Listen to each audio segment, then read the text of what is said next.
Hello guys, so today we're going to talk about being a man of value and what no one talks about. So what you need to know is that life is hard here.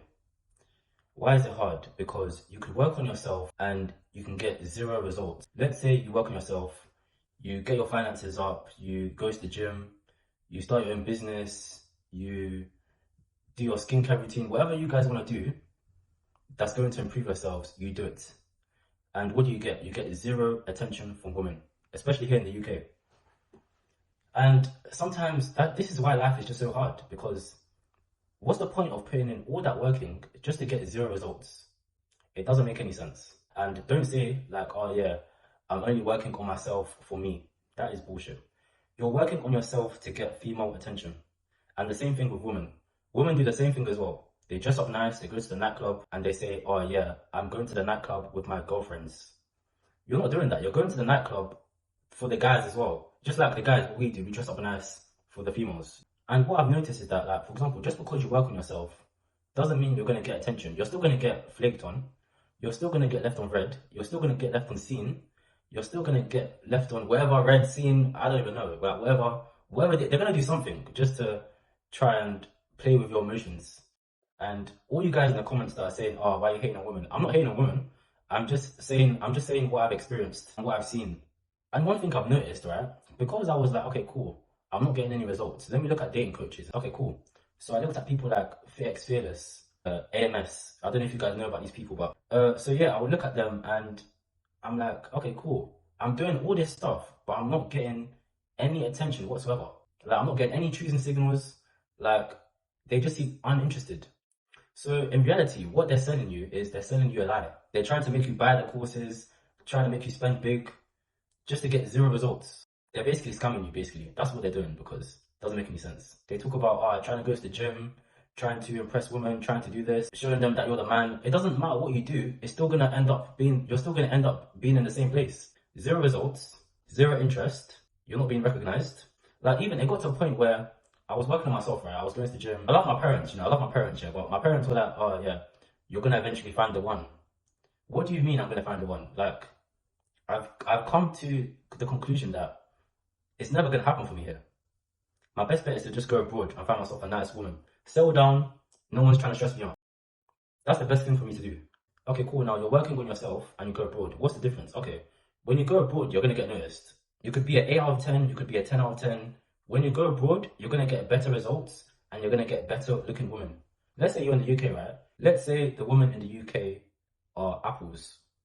You could have 50 apples, 40 of those apples would be bitter. I mean, you might have maybe 10% of those apples might be a bit good, you don't even know. We honestly don't even know at this point. But then when you go abroad, you have 50 apples, most likely 40 to 45 of those apples are going to be sweet. They're going to be looking good. Like, if you go to, let's say, Kenya, bro, you're going to be seeing bad things there, man. I don't know why I keep talking about this country, but you guys have to go there for yourselves. Trust me.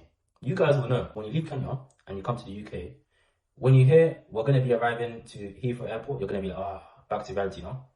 We're back to reality and there's nothing that we can do about it.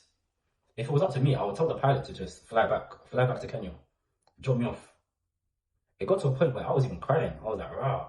Yeah, so I was in Kenya, right? I went to the farmer's market and obviously, I went to go buy some clothes. So I had to try them on. Right? I took off my shirt. And obviously, as you can see, I'm in shape, right?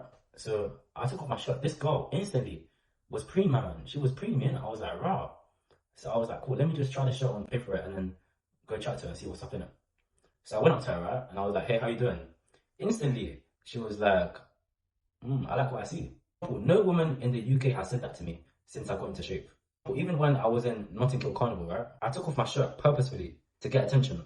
I wanted to see what was going to happen if I did that, right? It was a carnival, everyone's enjoying their time, it's a carnival. And then straight away, I'm literally seeing other men screwing their faces, being so jealous, trying to death stare me.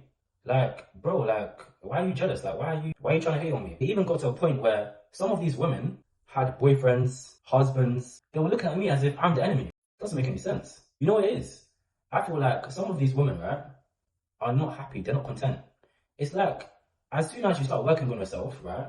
Okay, cool. Let's say if the woman was single, she's probably not going to really give you that much attention because she's got so many options. But then as soon as she starts, you know, getting into relationships, maybe she might get married, she's never content with what she has. She's always looking for the next best thing. And do you know what the prize is? The prize is us. She's always looking at us. And this is why the divorce rate in the UK is so high. This is why we're seeing all these single mums. This is why we're seeing all this. Because people are not content. Like, for example, yeah, before I got into shape, when I was in secondary school, I dated this girl, right? What happened was, okay, I dated her, and then we broke up, and then she turned into a lesbian. And then after that, all the girls weren't trying to give me attention. Like, every time I was trying to talk to them, they'll be like, oh, you went out with this girl. Oh, you went out with this girl. And now that I've gotten into shape, now all the girls are trying to know who I am. Now they're trying to pop up into my DMs. You see how things change? Before people get onto me on the comments, I'm not hating on any woman. I'm just saying my experience and what I've seen. So don't get onto me. The second point is the respect that you get. So you would think that, okay, cool, you get yourself into shape, you're working in your business, you know, you're doing well as a man. Let's say, okay, cool, you have a six-pack and you have abs and you're in shape. The women in the UK don't like that. And surprisingly, do you know what they prefer? They prefer a guy with dad bods. You know, like them guys that have the dad bods. I'm not hating on them. Like, people have it, it's fine, you know. If you like that, then you like that, innit? So, and they say that they prefer that over a physically attractive man. That's why we see some girls, they be cheating on their man, trying to look for something better. This is why the whole dating scene in the UK is just terrible. And do you know what it is? Some women also say that, yeah, for me it's the personality over looks. Okay, cool. Okay. Why would you be with a guy that has a nice personality, but you're not physically attracted to him? Doesn't make any sense. At this point, yeah, I need to get my funds up and I need to leave, bro. Or they might say that I don't like a man that makes more money than me. Like, a man is supposed to be a provider for the family. That is not the culture here in the UK. In the UK, it has to be a 50-50 split for the bill. But that's just how it is nowadays. Whereas if you go to Eastern Europe or Africa, it's part of their culture to be the provider for the family. Like, I remember, okay, cool, I went to Cape Verde a couple years ago, right? And I met with this taxi driver. And he said that, yeah, the government is not paying us that much money and it's a struggle here, you know. And he's saying that I have to work all the time, you know, I have to provide for my family. I asked him, okay, so are you married? Do you have a wife? What is she doing? And then what he told me was that the wife is at home looking after the kids. And on top of that, she's having to work as well. But don't worry, I'm going to talk about that in my next video. So guys, if you like this video, make sure to hit the like button, comment and subscribe. Peace.